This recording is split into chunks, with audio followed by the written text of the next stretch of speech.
Mayor के चुनाव के लिए सबसे पहले तो पब्लिक वोटिंग से चुनाव हो, इसका घोषणा हुआ। उसके लिए तो मैं तहे दिल से माननीय मुख्यमंत्री जी को धन्यवाद देती हूँ कि इस प्रस्ताव को लागू किया गया कि पब्लिक वोटिंग से मेयर का चुनाव हो।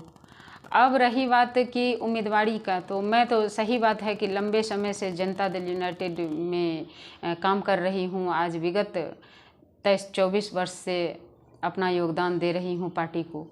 तो ये पार्टी आधारित चुनाव नहीं है, इसलिए जो भी लड़ेंगे एक निर्दलीय ही कहा जाए या मतलब इंडिपेंडेंट है। तो सब बहुत सारे लोग हैं इसमें उम्मीदवार, तो सब अपने अपने भाग्य को आजमाते हैं। चूँकि किसी पार्टी का टिकट नहीं है तो लोग अपने भाग्य को आजमाते हैं। तो मैं भी उसमें उम्मीदवार हूँ मेयर के लिए।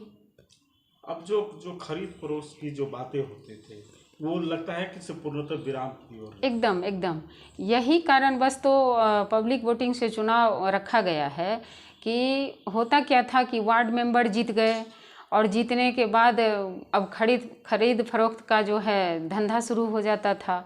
तो जिसको नहीं बनना चाहिए वो भी बन जाते थे। चूँकि पैसा का था तो बोलवाला, तो पैसा फेंको और अपना बन जाओ। फिर 5 साल लूटने का काम होता था और 5 साल लूट के विकास के नाम पे जीरो, बाकी पैसा सारा पॉकेट में, अगला तैयारी फिर से शुरू। किस तरह का विकास होना चाहिए पूर्णिया में? एक्चुअली पूर्णिया सिटी है तो पटना के बाद पूर्णिया का दूसरा स्थान है।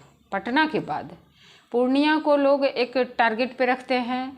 और ये जो कि बंगाल नेपाल दोनों, इधर से बंगाल स्टेट है और बंगाल भी पूर्णिया को प्रभावित करती है।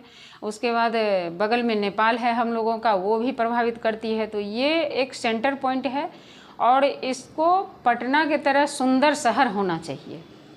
इसे मिनी दार्जिलिंग भी बोला जाता है। तो इसका साज जो है वो उस तरह का नहीं है जो होना चाहिए। अभी तक किसी ने किया भी नहीं। इस पर कोई चाहे जो भी बने हो, मेयर तो खास करके सौंदर्यीकरण के लिए ही है, विकास के लिए है शहरी का, लेकिन वैसा कुछ हुआ नहीं है। कुछ ऐसा कैंडिडेट है जिनसे अभी मिलने के लिए अभी भी नहीं उनसे मिलने दिया जाता है, उसका जो आदमी है, तो वो जीतने के बाद क्या कर सकते हैं? देखिए, ये तो जनता तय करेगी कि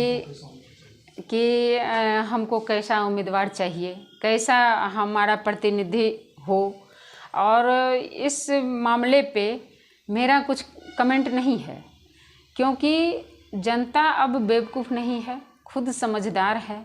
और उस हिसाब से जनता चुने कि किसके साथ हम बैठ सकते हैं, किससे हम अच्छे से आसानी से काम करवा सकते हैं, कौन हमारा ख्याल रख सकता है, कौन विकास को आगे ला सकता है, कौन हमें सहूलियत दे सकता है और कौन नहीं दे सकता है। किसी से मिलने के लिए अगर लाइन में खड़ा रहना पड़े तो जनता स्वाभाविक रूप से उसे नहीं चुनेगी, ये मेरा मानना है। क्या परिचय आपका? मेरा नाम कौशल्या जायसवाल हुआ, जेडीयू की प्रदेश महासचिव हूँ।